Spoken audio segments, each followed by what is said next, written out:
The first instance of catching my wife in a lie was nearly humorous, but not quite.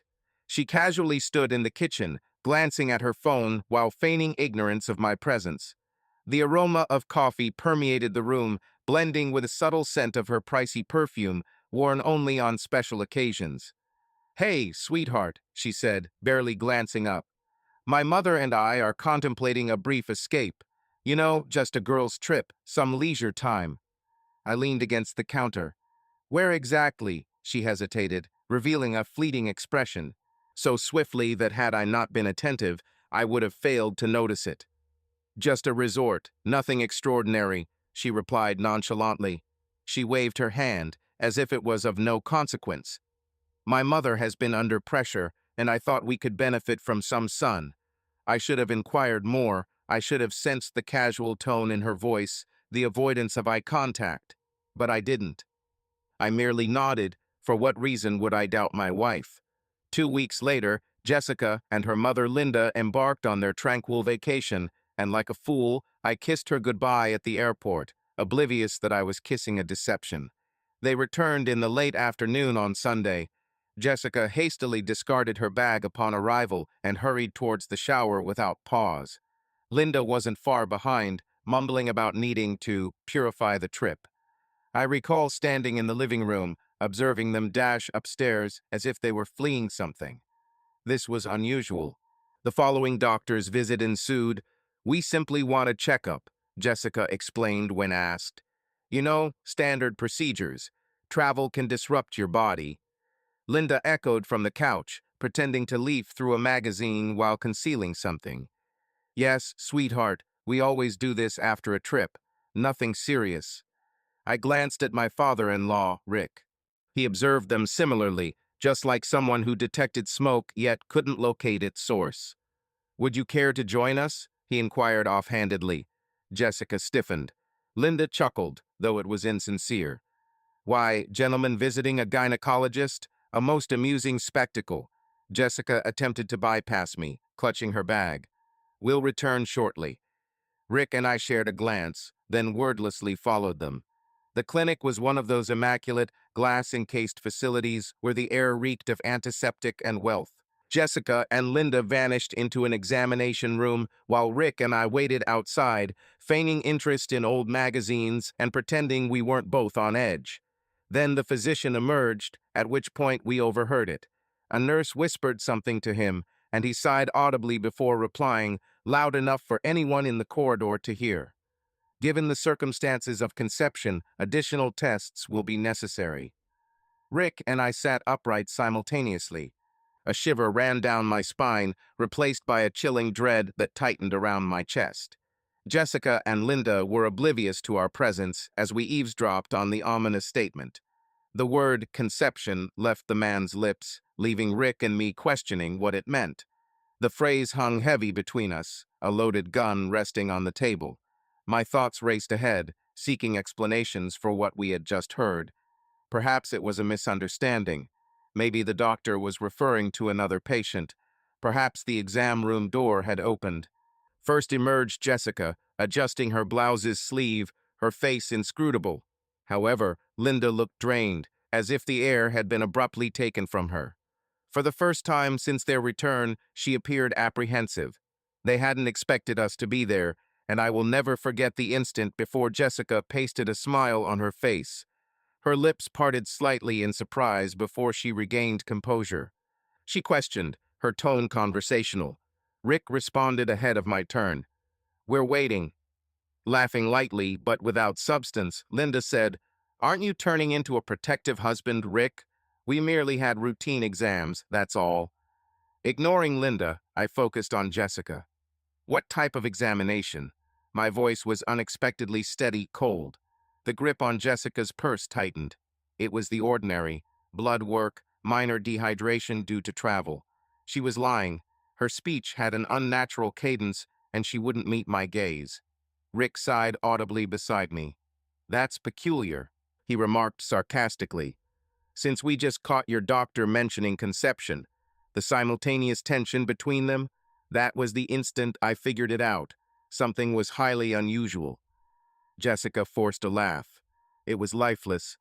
Really, eavesdropping now? How charming. Linda intervened, waving her hand. Misheard, you must have.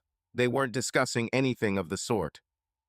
Doctors often discuss various topics, but Rick was moving towards his wife, so if I asked the doctor what he meant, he would likely repeat what you just said.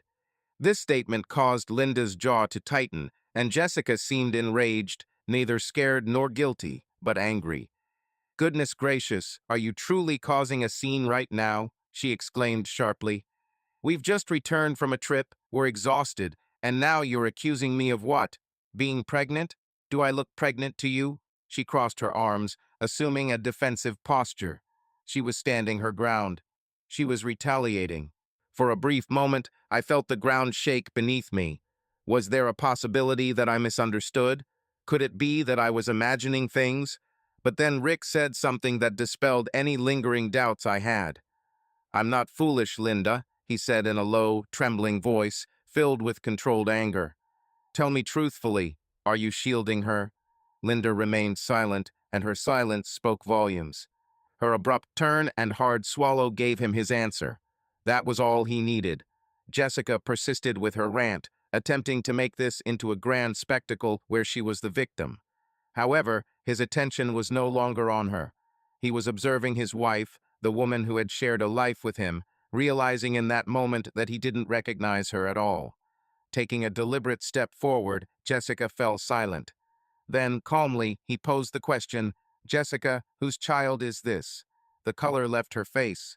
Jessica blinked for the first time since this began. She seemed genuinely taken aback, as if she hadn't anticipated him exposing her act. Pardon me, she said, her voice sharp and defensive. He remained unflinching, not moving or blinking. The question hung heavy between them. Whose child is this? Jessica fidgeted uneasily, glancing briefly at her daughter. But her gaze was not on the child, it was on him. In that instant, I perceived the cogitating in her eyes, the mental gears churning. She had two alternatives: persist with the deception, entrench, attempt to manipulate her way out of this predicament, or confess and endeavor for damage control. She opted for the former. Wow, she sneered, shaking her head. You're absolutely crazy. I've just returned from a trip, and now you're standing in a doctor's office, accusing me of being pregnant with someone else's child. Unmoved, I remained still. Rick was quiet next to me, his knuckles whitening as he gripped tightly. Contrarily, Linda was restless, her hands wriggling as if she wanted to utter something but couldn't. I inhaled deeply, maintaining a composed and tranquil tone. I'll ask one more time, I said. Whose child? Is it? Jessica scoffed again. Goodness gracious, you're insane. It was then that Rick lost his temper. Stop lying, Jessica. His voice echoed through the corridor, alarming a passing nurse. Linda gasped. Jessica flinched. Never before had I witnessed my father-in-law in such anger. His face was crimson, his breath shallow and filled with unspoken wrath. He addressed his wife, his voice lowered to a dangerous growl. You were aware, weren't you? He accused. Linda swallowed hard, tears brimming in her eyes, but before she could respond, Jessica exploded. For the love of God, she shouted, throwing up her hands. Fine, if you truly want to know. She looked at me with eyes filled with rage. It's not yours, she declared bluntly. 3 words. Merely 3. And my world shattered. My ears buzzed. My heart pounded against my skull, a deafening roar in my mind. I had suspected it, but hearing the doctor, and now my wife utter those words with her voice tainted by contempt and venom, felt like a bullet wound to the chest. I opened my mouth, but no sound escaped. Jessica sneered. Don't look so surprised, she retorted. Truth you wanted? Here it is. Are you satisfied now? Rick moved closer to her. Who? His tone was ominous. Who's the father? She chuckled bitterly. You really think I'd tell you that? And in that instant, something within me shattered. For years, I'd been devoted to this woman, supporting her, constructing a life with her. Yet here she was, not merely confessing to betrayal, but ridiculing me for it. My teeth clenched, my voice trembling with rage. For how long? She sneered. Long enough. That was it. That was the moment I realized our marriage was over. But what I didn't know, what none of us knew, was that a larger revelation still loomed ahead. For just as Jessica prepared to speak again, we heard something. A voice. From behind us. A male voice. It seems we've been deceiving ourselves long enough. We all turned at once, and standing there, unfazed, was someone I never could have foreseen. The sight of him sent a chill down my spine. There, arms folded, unaffected by the commotion around him, stood Mark, my closest friend. Jessica momentarily met his gaze, long enough for me to discern her panic before she transformed it into rage. However brief, that instant disclosed everything. Rick tensed beside me, breathing heavily, as if fighting to keep himself together. Linda paled noticeably, her hand going up to stifle a gasp. Jessica remained silent. Unbothered, Mark advanced, his composure unnerving. I thought I detected a fleeting smirk in his eyes. "I believe we need to discuss something," he said calmly. My heart pounded audibly in my neck. It was my best friend, the same one who had been at our wedding, the same one cradling my newborn son and expressing pride in me. The one I had confided in. I moved towards him, my knuckles white from clutching them so hard they left indentations on my palms. "I asked if you were joking," I nearly whispered. Jessica let out a loud, exasperated sigh and rolled her eyes. "For heaven's sake," she muttered under her breath. "Couldn't we do this somewhere else? This is too dramatic." Rick spun towards her so quickly it seemed like he'd been launched from a cannon. "You don't get to talk right now," he growled. Jessica jumped at the sound. Mark, though, remained unaffected. He simply tilted his head slightly, as if this situation was an inconvenience. "Let's go somewhere private," he suggested again, as if believing he had any power over the current circumstances. I lost my temper. "Tell me the truth, Mark," I shouted down the hallway. A passing nurse froze mid-step, her eyes widening before she hurriedly moved away. Jessica sighed once more, rubbing her temples. "Goodness gracious, calm down. You're making a scene." I spun to face her. "I'm making a scene?" My voice broke, anger and despair clashing within me. Mark smirked indifferently, as if the situation was merely a trivial dispute. His gaze fell upon himself, leaving his expression unreadable. In a measured tone, he asked, "Did you impregnate my daughter?" Mark exhaled audibly before locking eyes with me. He suggested we should converse. I chuckled humorlessly without response. "You don't have the authority to command me at this moment." He acknowledged this, turning instead to Rick. This was not meant to transpire in such a manner. Jessica moaned exasperatedly. "Can we dispense with the theatrics, please?" She crossed her arms and leant against the wall, appearing bored. I felt nauseous. Rick advanced cautiously towards Mark. "For how long?" His voice was soft yet menacing. Mark at last dropped his act somewhat. His shoulders stiffened, his jaw clenched. Jessica supplied the answer instead. "2 years," she said nonchalantly. The room fell silent, and for a brief instant I felt lightheaded. Rick's face became expressionless. 2 years of deception, treachery, and infidelity left Linda gasping for breath, while Mark remained motionless, fixing his gaze on the floor. Jessica's words were the last straw, deepening the wound. "Don't act so surprised," she scoffed. "I was growing tired of you anyway." Linda doesn't recall making the decision, but suddenly found herself propelled towards Mark by an uncontrollable rage. Jessica yelped and stepped aside, while Mark stood unflinchingly, his jaw set tight, watching the struggle against Rick's restraint. "Not here," Rick hissed in Linda's ear. "Not in a doctor's office." With all her might, Linda fought to suppress the primal rage surging within, trying to keep herself from tearing Mark apart. At that moment, Mark performed an action I will always remember vividly. He faced Jessica and smiled a gentle, knowing, intimate smile, as if they were revealing a secret before me, making the rest of us inconsequential. The smile was subtle, almost unnoticeable, but I saw it, and in an instant, something within me shattered. I ceased resisting Rick's grasp, stopped gasping for air, and paused everything because Mark's smile conveyed a message far more devastating than all the deceit and infidelity. Mark was not frightened, he was not ashamed, he was not remorseful. He had already triumphed in his mind. Jessica responded to him, still with her arms folded, giving him a look not one of guilt or regret, but one of pure amusement, as if we were all just having a tantrum over trivial matters. I retreated slowly, and Rick released me, observing cautiously, perhaps questioning whether I would attack again. But I did not. Instead, something unexpected happened. I laughed. A brief, gasping sound. The type that flees when your body is unsure between shouting or collapsing entirely. Jessica arched an eyebrow. Ah, fantastic. Here we go again. Now he's losing it. I disregarded her. I simply stared at Mark, my hands still trembling, but my voice unnaturally composed. You know what, buddy? I said. You actually did me a service. Mark looked puzzled. What? I let out another quiet laugh, shaking my head. You. This entire incident. You just delivered the biggest wake-up call of my life. Jessica sighed. And here comes the self-important soliloquy. Mark turned to her so swiftly she flinched. Keep your trap shut. His voice was ironclad. She complied, for once.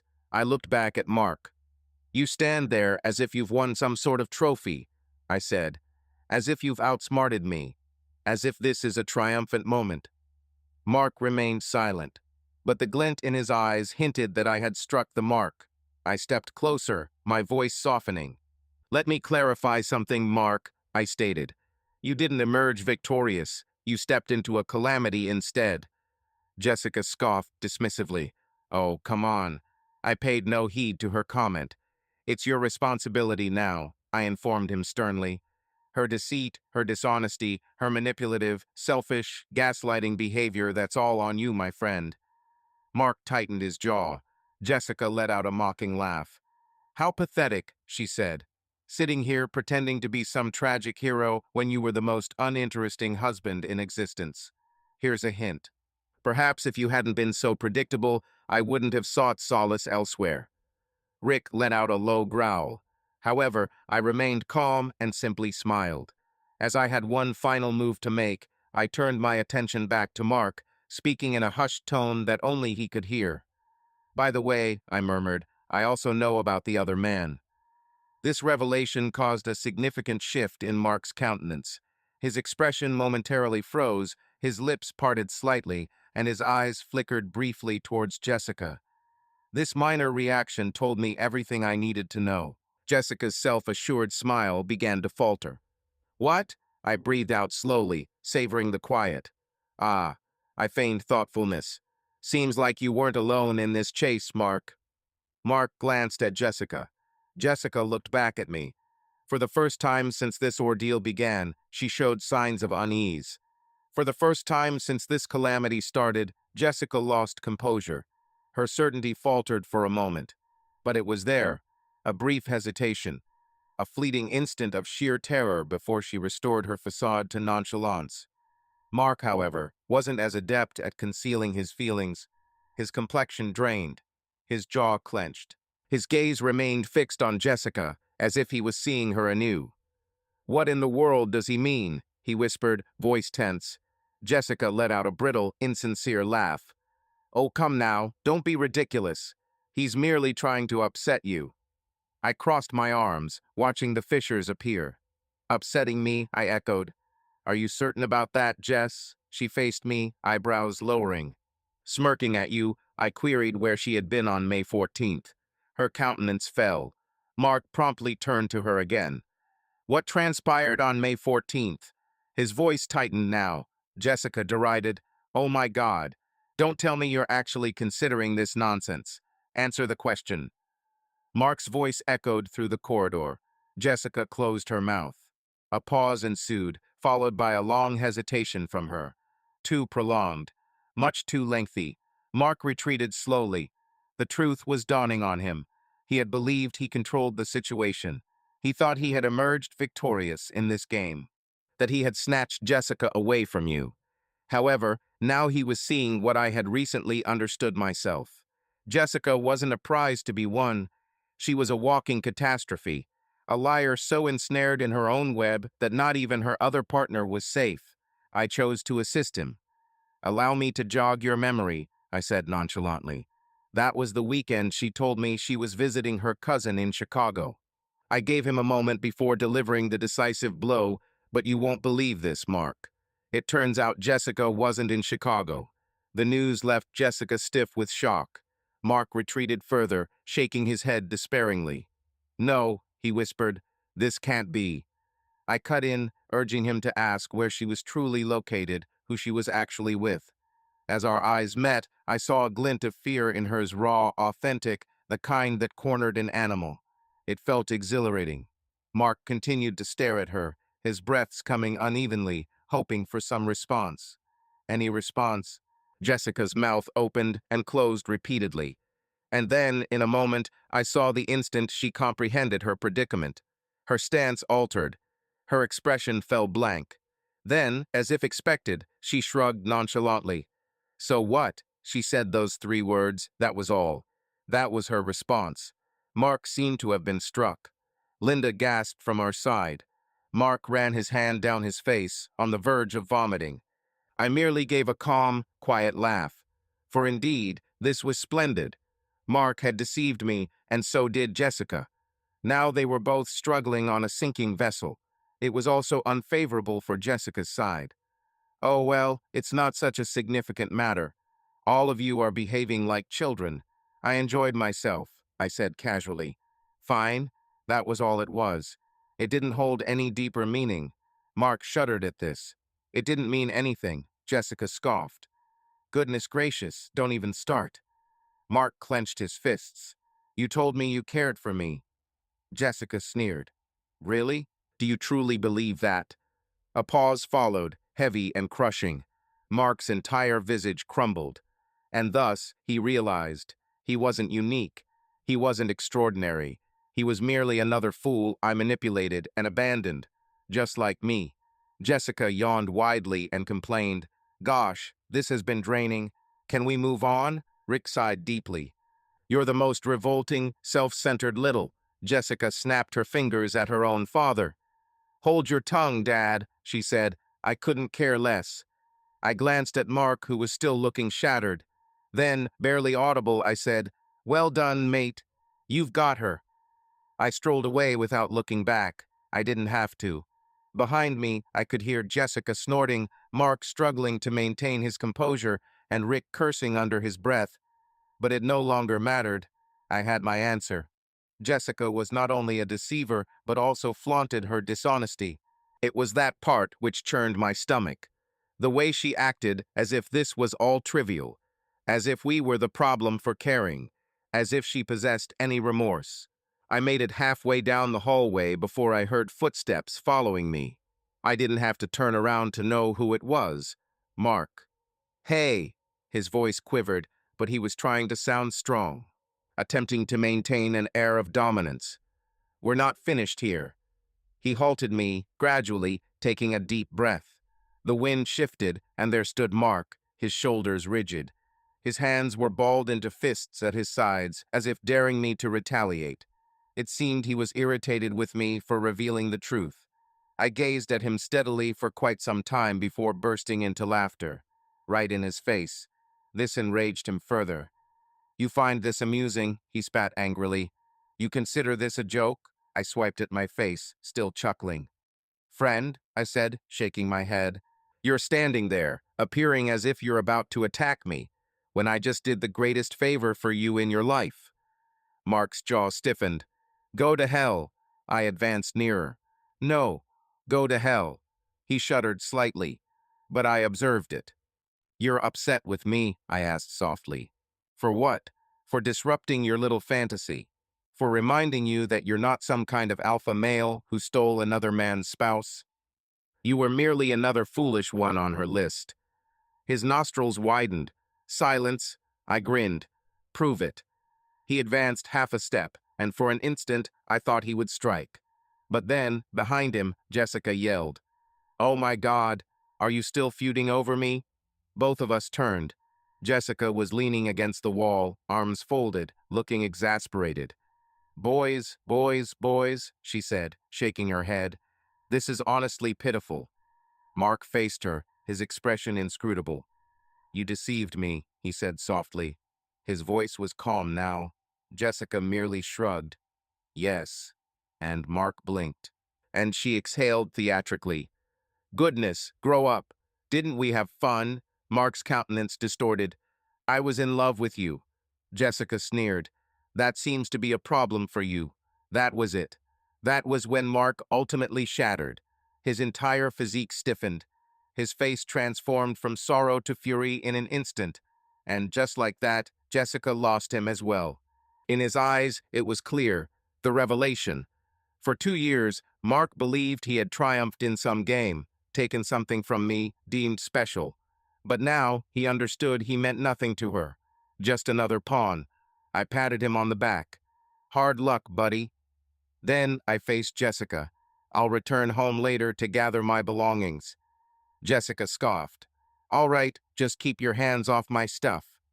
Mark looked at her as if he had never seen her before. I, however, smiled because for the first time in 2 years, I was liberated. That clinic no longer held a mind clear of doubts for me in years. Jessica, to me, was non-existent. Mark, insignificant. Yet, there remained one final task. I wouldn't depart without a fuss. Upon returning home, Jessica had already retreated to the bedroom. Perfect. I didn't require her company. I needed time to prepare. I seated myself on the couch, took out my phone, and started compiling evidence, screenshots, emails, bank statements. All the evidence I had amassed. Here's the crucial point. It wasn't merely leaving that I was doing, but rather I was planning to devastate her. She believed herself immune, under the impression that she could act freely without repercussions. She was on the verge of discovering otherwise. The following morning, I woke up early. Jessica eventually descended, stretching, wearing one of my old shirts. I almost chuckled. That trick wouldn't work anymore. She noticed me by the table, laptop open, documents scattered. She sighed audibly. Oh dear God, are you still being overly dramatic about this? I raised my gaze to her. Composed, unruffled. I had already filed for divorce, I informed her. She paused briefly. Then she scoffed, uttering under her breath. Please, she sneered, shaking her head. You don't have the nerve. I pushed a folder towards her. She looked it over, then froze, for her eyes fell on the stack of papers which contained proof of her infidelity with Mark, her extravagant spending, bank transfers to a hotel she swore never to visit, and a prenuptial agreement. Once married, a document she thought irrelevant had been signed by her. It proved significant when her face paled at its mention. What is this? She asked, while I relaxed in my seat. Just some casual documents. They state you receive nothing, I explained, reaching for my phone to add, I've already sent copies to your father. Her eyes widened in disbelief as she checked her messages and saw Rick's response. You disgust me. You are not my daughter anymore. Jessica appeared shaken, looking scared for the first time at me, whispering, You're ruining my life. I smiled, then Mark burst through the front door, his eyes ablaze with anger, causing Jessica to gasp. What are you doing here? Mark advanced aggressively, placing a crumpled envelope on the table. Jessica hesitated before picking it up and opening it cautiously. Her eyes scanned the document inside swiftly. Then she froze, staring at Mark with horror. Mark's voice turned menacing. You deceived me, he said accusingly. Jessica gulped audibly. Mark, you made me believe I was the father. My eyebrows arched in surprise. I turned to look at Jessica as her grin broadened. Hold on a second. He wasn't the father? Jessica's hands trembled uncontrollably. Mark banged his fist on the table angrily. Who is it then? Jessica remained silent, unable to respond because for the first time in her self-centered life, she felt utterly powerless and vulnerable. Standing there with the test results clutched tightly, Jessica was speechless. Mark's breathing became ragged as he waited for an explanation. You lied to me, I remarked calmly from my seat, folding my arms across my chest and watching the unfolding scene. She swiftly nodded, striving to regain composure. Mark, pay attention. This is the father. He bellowed. She winced. Then, as usual, she deceived. It's yours, she stammered, forcing a grin. The test must be faulty. We'll take another one. At that instant, I noticed it. The precise moment when he comprehended. Jessica wasn't merely unfaithful or self-centered. She was a void, sucking in everyone who approached too closely, twisting them, exhausting them until there was nothing left. Mark cautiously retreated. His breathing became steady. His countenance had altered. Not furious, not even wounded anymore, merely cold. "I relinquished everything for you," he whispered. Jessica stood still. Mark's jaw tightened. "I terminated my relationship for you. I damaged my friendships. I invested 2 years believing you loved me." Jessica swallowed. "Mark, I nearly lost my job because of you." His voice was escalating now. Jessica's lips tightened. Now she realized she was left without any recourse. Mark moved another cautious step away, then let out a harsh, disheartened laugh. "Wow," he mumbled, seemingly shocked. "I believed I had taken you from him." Turning to me, he confessed, "I thought I had triumphed." He smirked at me. "How does that suit you?" Mark breathed out sharply, then faced Jessica again. "I regret everything." Jessica flinched as if struck. For once, she was speechless, bereft of her usual gaslighting, emotional manipulations, or tears.